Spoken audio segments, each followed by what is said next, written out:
Viewers, എല്ലാവർക്കും ദിജോസ് വേൾഡിന്റെ പുതിയൊരു വീഡിയോയിലേക്ക് സ്വാഗതം.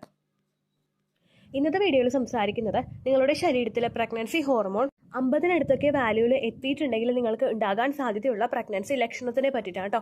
ഏകദേശം ഒരു 2 വർഷം മുമ്പ് ഇതേ പ്രഗ്നൻസി സിംറ്റമിനെ പറ്റിയിട്ടൊരു വീഡിയോ നമ്മുടെ ചാനലിൽ ചെയ്തിട്ടുണ്ടായിരുന്നു.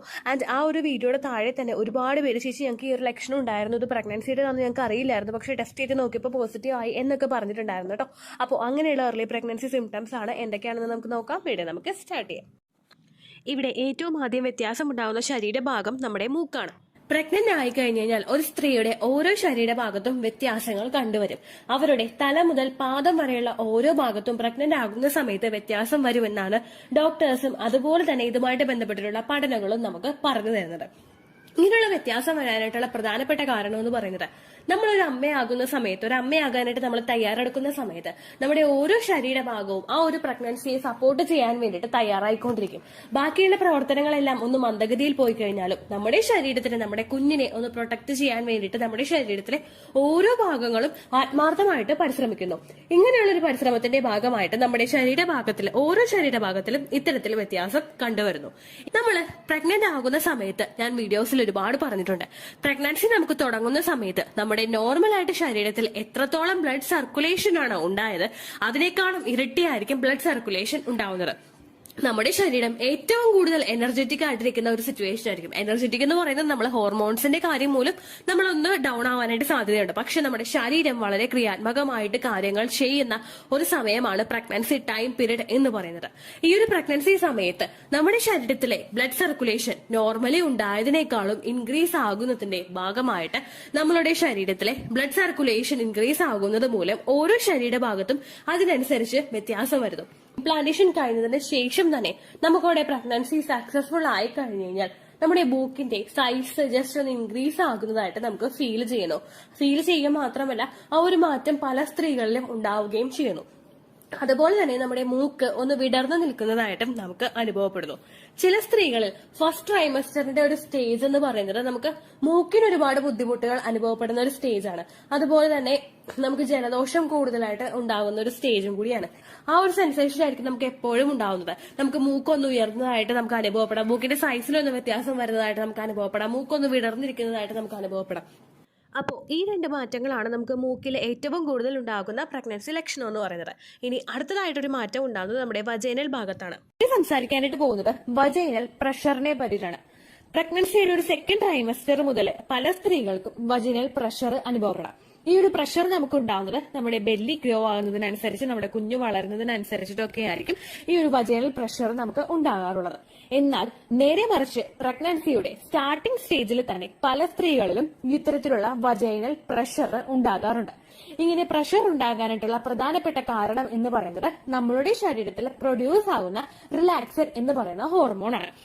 ഓൾറെഡി ഈസ്ട്രജൻ ഹോർമോണും പ്രൊജസ്ട്രോൺ ഹോർമോണും നമ്മളുടെ ശരീരത്തിൽ ഉണ്ടാകുന്നത് പോലെ തന്നെ നമ്മളുടെ ശരീരത്തിൽ റിലാക്സിൻ ഹോർമോണും ഉണ്ടാകും.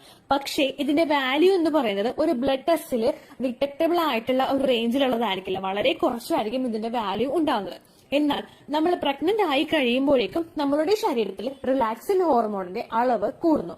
ഇങ്ങനെ റിലാക്സിൻ ഹോർമോണിന്റെ അളവ് നമ്മളുടെ ശരീരത്തിൽ കൂടുന്നത് മൂലമാണ് നമ്മുടെ ആ ഒരു യൂട്രസ് ഒക്കെ ഒന്ന് സ്ട്രെച്ച് ആവുന്നതിനും അവിടെയുള്ള മസിൽസ് ഒക്കെ ഒന്ന് സ്ട്രെച്ച് ആവുന്നതിനും ആ ബേബിയെ ഹോൾഡ് ചെയ്യാൻ വേണ്ടിയിട്ടുള്ള ഒരു സിറ്റുവേഷൻ നമുക്ക് അവിടെ ഉണ്ടാക്കിയെടുക്കുന്നതിനും സഹായിക്കുന്നത് ഈ ഒരു റിലാക്സിൻ ഹോർമോൺ ആണ്.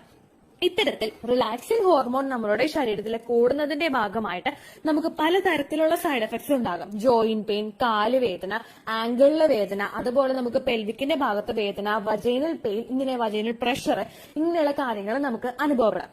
ഇവിടെ നമ്മുടെ ടോപ്പിക് ആയിട്ടുള്ള വജൈനൽ പ്രഷർ നമുക്ക് ഉണ്ടാകാനായിട്ടുള്ള പ്രധാനപ്പെട്ട കാരണം എന്ന് പറയുന്നത് നമ്മുടെ പ്രഗ്നന്റ് ആകുന്ന സമയത്ത് റിലാക്സിൻ ഹോർമോൺ പ്രൊഡ്യൂസ് ആകുമ്പോഴേക്കും ഈ റിലാക്സിൻ ഹോർമോൺ യൂട്രസിന് അവിടെയുള്ള മസിൽസിനെയൊക്കെ ഒന്ന് സ്ട്രെച്ച് ആകാൻ വേണ്ടിയിട്ട് സഹായിക്കുന്നു. നിങ്ങൾ എല്ലാവരും യൂട്രസിന്റെ ഇമേജ് കണ്ടിട്ടുള്ളവരായിരിക്കും അല്ലെ? നമ്മൾ ഇമേജ് കണ്ടതിനേക്കാളും കൂടുതൽ ഓരോ ഡോക്ടേഴ്സിന്റെ ഒക്കെ ഒരു സർജറി വീഡിയോസ് ഒക്കെ എടുത്ത് നോക്കിയാൽ നമുക്ക് മനസ്സിലാകും വളരെ ചെറുതാണ് ഈ യൂട്രസ് എന്ന് പറയുന്നത്. ഈ യൂട്രസ് ഒന്ന് സ്ട്രെച്ച് ആകാൻ വേണ്ടിയിട്ട്, യൂട്രസിന് അടുത്തുള്ള മസിൽസ് ഒക്കെ ഒന്ന് സ്ട്രെച്ച് ആകാൻ വേണ്ടിയിട്ട് റിലാക്സിൻ ഹോർമോൺ അവിടെ പ്രൊഡ്യൂസ് ആകുമ്പോഴേക്കും ഈ ഒരു റിലാക്സിൻ ഹോർമോൺ നമ്മുടെ പെൽവിക്കിലോട്ടും ഒരു പ്രഷർ കൊടുക്കുന്നു. പെൽവിക് എന്ന് പറയുമ്പോഴേക്കും നമ്മുടെ ലോവർ അബ്ഡമന്റെ ഭാഗത്തായിട്ട് നമ്മുടെ ആ ഒരു ഇടുപ്പിന്റെ ഭാഗത്തേക്കൊക്കെ ഒരു പ്രഷർ കൊടുക്കുന്നു. കാരണം പെൽവിക്കിന്റെ മസിൽസും ഇതിനനുസരിച്ച് തന്നെ സ്ട്രെച്ച് ആവണം. നമ്മുടെ യൂട്രസിന്റെ മസിൽസും അതുപോലെ തന്നെ നമ്മുടെ പെൽവിക്കിന്റെ മസിൽസും ഇതിനനുസരിച്ച് തന്നെ സ്ട്രെച്ച് ആയാൽ മാത്രമേ കുഞ്ഞിനെ അവിടെ സ്ഥിതി ചെയ്യാനായിട്ട് സാധിക്കുകയുള്ളൂ. അപ്പൊ ഇതിനൊക്കെ വേണ്ടിയിട്ട് നമ്മുടെ പെൽവിക്കിന്റെ മസിലും ഒന്നങ്ങോട്ട് സ്ട്രെച്ച് ആകുമ്പോഴേക്കും അതിന്റെ ഭാഗമായിട്ട് പല സ്ത്രീകളിലും വജൈനൽ പ്രഷർ ഏർലി സ്റ്റേജിൽ തന്നെ അനുഭവപ്പെടുന്നു. ഇനി ഈ വജൈനൽ പ്രഷർ എങ്ങനെ എളുപ്പത്തിൽ നമുക്ക് മനസ്സിലാക്കാമെന്ന് ചോദിച്ചു കഴിഞ്ഞാൽ നമ്മുടെ നാഭിയുടെ അവിടെയായിട്ട് നമ്മൾ പയ്യെ ഒന്ന് നമ്മുടെ 4 ഫിംഗർ ഉപയോഗിച്ചിട്ട് ഒന്ന് പ്രഷർ കൊടുക്കുക. പയ്യെ ഒരു ചെറിയൊരു പ്രഷർ കൊടുക്കുക. ആ പ്രഷർ കൊടുത്തിട്ട് നമ്മൾ അവിടെ നിന്ന് വിടുമ്പോഴേക്കും നമുക്ക് ചെറിയൊരു സെൻസേഷൻ അവിടെ ഉണ്ടാകും. അതായത് ഒരു എന്താ പറയുക, ഒരു പ്രഷർ നമുക്ക് അവിടെ കിട്ടി, ഒരു പുള്ളിങ് നമുക്ക് അവിടെ കിട്ടി എന്ന് നമുക്ക് മനസ്സിലാകും. അങ്ങനെയുള്ളൊരു വേദന നമുക്ക് അവിടെ ഫീൽ ചെയ്യാനായിട്ടും തുടങ്ങും. ഇത്തരത്തിലുള്ള ഒരു ബുദ്ധിമുട്ടായിരിക്കും നമുക്ക് പല സ്റ്റേജിലും ആ ഒരു പ്രഗ്നൻസിയുടെ തുടക്കത്തിൽ തന്നെ ഫീൽ ചെയ്യുന്നത് കേട്ടോ. ഈ ഒരു പ്രഷർ നമ്മൾ ഈ 4 വിരൽ വെച്ചിട്ടൊന്ന് അമർത്തി കഴിഞ്ഞ് നമ്മളൊന്ന് വിടുമ്പോൾ നമുക്ക് ഫീൽ ചെയ്യുന്ന അത്തരത്തിലുള്ള ഒരു വേദനയായിരിക്കും. ഇതൊരിക്കലും ഹെവി ആയിട്ടുള്ള ഒരു വേദനയായിരിക്കില്ല. നമ്മുടെ സെക്കൻഡ് ട്രൈമസ്റ്ററും തേർഡ് ട്രൈമസ്റ്ററും വെച്ചിട്ട് കമ്പൈൻ ചെയ്യുമ്പോൾ ഇതൊരിക്കലും ഹെവി ആയിട്ടുള്ള ഒരു വേദനയായിരിക്കില്ല. ലൈറ്റ് ആയിട്ടുള്ള ഒരു വേദനയായിരിക്കും നമുക്ക് അനുഭവപ്പെടുന്നത്. നമ്മുടെ ആ നാഭിയുടെ ഭാഗത്തൊക്കെ ആയിട്ടായിരിക്കും നമുക്ക് ഈ ഒരു വേദന അനുഭവപ്പെടുന്നത്. അതുപോലെ തന്നെ നമ്മുടെ ഒരു വജൈനയുടെ ഓപ്പണിങ്ങിന്റെ ഭാഗമായിട്ട് നമുക്ക് ആ ഒരു പ്രഷർ അനുഭവപ്പെടുന്നത്. നമ്മുടെ ലാബിയുടെ ആ ഭാഗമായിട്ട് നമുക്ക് ആ ഒരു പ്രഷർ ഫീൽ ചെയ്യാം കേട്ടോ. ഏകദേശം നമുക്ക് ഈ ഒരു പ്രഷർ അനുഭവപ്പെട്ട് തുടങ്ങുന്നത് നമ്മുടെ ഓവുലേഷൻ കഴിഞ്ഞിട്ട് ആ ഇംപ്ലാന്റേഷൻ ഒക്കെ നടന്ന് അവിടെ ഇംപ്ലാന്റ് ആയി, യൂട്രസിൽ ഇംപ്ലാന്റ് ആയതിനു ശേഷം ആ ഒരു ഗ്രോയിങ് സ്റ്റേജ് ഉണ്ടാവുമല്ലോ, ആ ഒരു സ്റ്റേജിലായിരിക്കും ഈ ഒരു റിലാക്സിൻ ഹോർമോണിന്റെ അളവ് നമ്മുടെ ശരീരത്തിൽ കൂടുകയും അതുപോലെ തന്നെ ഇത്തരത്തിലുള്ള വ്യത്യാസങ്ങളും വേദനകളും ഒക്കെ നമുക്ക് അനുഭവപ്പെട്ട് തുടങ്ങുന്നത്. ചിലപ്പോൾ എളുപ്പത്തിൽ നമ്മൾ ആ ഒരു സ്റ്റാർട്ടിംഗ് സ്റ്റേജിൽ ഇത് റെക്കഗ്നൈസ് ചെയ്യുക കൂടിയില്ല കേട്ടോ. കാരണം നമ്മൾ എന്തെങ്കിലും കുമ്പിട്ട് നിവർന്നൊക്കെ കൂടുതൽ ജോലികൾ ചെയ്യുന്നവരാണെങ്കിൽ ചിലപ്പോൾ അടിവേറ് വേദനയുടെ ഭാഗമായിട്ടായിരിക്കും നമുക്ക് ആ ഒരു നാഭിവേദന വരുന്നതെന്നായിരിക്കും നമ്മൾ വിചാരിക്കുന്നത് കേട്ടോ. കൂടുതലായിട്ട് നമുക്ക് ഈ ഒരു വേദന കമ്പയർ ചെയ്യാനായിട്ട് സാധിക്കുന്നത് ഇപ്പൊ ഞാൻ തുടക്കത്തിൽ ഞാനിപ്പോ പറഞ്ഞതുപോലെ നമുക്ക് അടിവയർ വേദന വരില്ലേ, നമ്മൾ എന്തെങ്കിലും കാര്യങ്ങളൊക്കെ ചെയ്ത് കഴിഞ്ഞാൽ നമുക്ക് അടിവയർ നീര് വീഴുമ്പോഴേക്കും ആ അടിവയർ നീര് വീണ പോലെയുള്ള ഒരു വേദനയുടെ എഫക്ട് നമ്മുടെ ആ ഒരു നാഭിയുടെ ഭാഗത്ത് നമുക്ക് നല്ലതുപോലെ ഫീൽ ചെയ്യും. ഈ ഒരു ഫീലിങ്സ് തന്നെയായിരിക്കും നമുക്ക് ഏറ്റവും കൂടുതൽ ഈ ഒരു സമയത്തും അനുഭവപ്പെടുന്നത്. കാരണം ആ ഒരു കണക്ഷൻ തന്നെയാണ് ആ പെൽവിക്കും അതുപോലെ തന്നെ നമ്മുടെ ആ ഒരു വജൈനൽ ഏരിയയുടെ ആ ഒരു ഭാഗത്തും തമ്മിലുള്ള ഒരു വജൈനൽ പ്രഷറും തമ്മിലൊരു കണക്ഷൻ ഉള്ളത് കൊണ്ടാണ്, മേളിലും താഴെയായിട്ട് സ്ഥിതി ചെയ്യുമ്പോൾ ആ ഒരു കണക്ഷൻ അവിടെ വരുന്നത് കൊണ്ടാണ് നമുക്ക് ഇത്തരത്തിലുള്ള വേദനകൾ അനുഭവപ്പെടുന്നത് കേട്ടോ. ഇങ്ങനെയുള്ള വേദനകളൊക്കെ വന്നു കഴിഞ്ഞാൽ നിങ്ങൾ ശരീരം നല്ലതുപോലെ കെയർ ചെയ്യുക. അതുപോലെ തന്നെ ധാരാളം വെള്ളം കുടിക്കാൻ ശ്രദ്ധിക്കുക. എത്രത്തോളം വെള്ളം നമുക്ക് കുടിക്കാൻ സാധിക്കുമോ അത്രത്തോളം വെള്ളം നിങ്ങൾ കുടിക്കുക കേട്ടോ. അത് നമ്മുടെ ആ ഒരു ഏർലി സ്റ്റേജിൽ ആ ഒരു ബേബി ഇംപ്ലാന്റേഷനും അതുപോലെ തന്നെ നമ്മുടെ ആ ഒരു മസിൽസിനൊക്കെ കൃത്യമായിട്ട് ആ ഒരു ഓക്സിജൻ റിച്ച് ആയിട്ടുള്ള ബ്ലഡ് സർക്കുലേഷൻ എത്തുന്നതിനും അത് ഒരുപാട് സഹായിക്കും. അപ്പൊ ധാരാളം വെള്ളം നിങ്ങൾ കുടിക്കുക. എത്രത്തോളം കുടിക്കാൻ പറ്റുമോ അത്രത്തോളം വെള്ളം നിങ്ങൾ കുടിക്കുക. പിന്നെ നിങ്ങൾ ചെയ്യേണ്ട കാര്യം എന്ന് പറയുന്നത് ഇത്തരത്തിലുള്ള വേദനകൾ നിങ്ങൾക്ക് വരുമ്പോഴേക്കും ഞാൻ നമ്മുടെ ചാനലിൽ ചെയ്തിട്ടുണ്ട്. ഫെർട്ടിലിറ്റി എക്സസൈസ് എന്നുള്ളൊരു പ്ലേലിസ്റ്റിൽ നോക്കി കഴിഞ്ഞാൽ മനസ്സിലാകും. മലാസന എന്നൊരു പോസ് ഞാൻ ചെയ്തിട്ടുണ്ട്. നമ്മൾ ഇന്ത്യൻ ക്ലോസറ്റിൽ ഇരിക്കുന്ന രീതിക്ക് നമ്മൾ ഇരുന്നിട്ടുള്ള ഒരു എക്സസൈസ് ആണ് മലാസന എന്ന് പറയുന്നത്.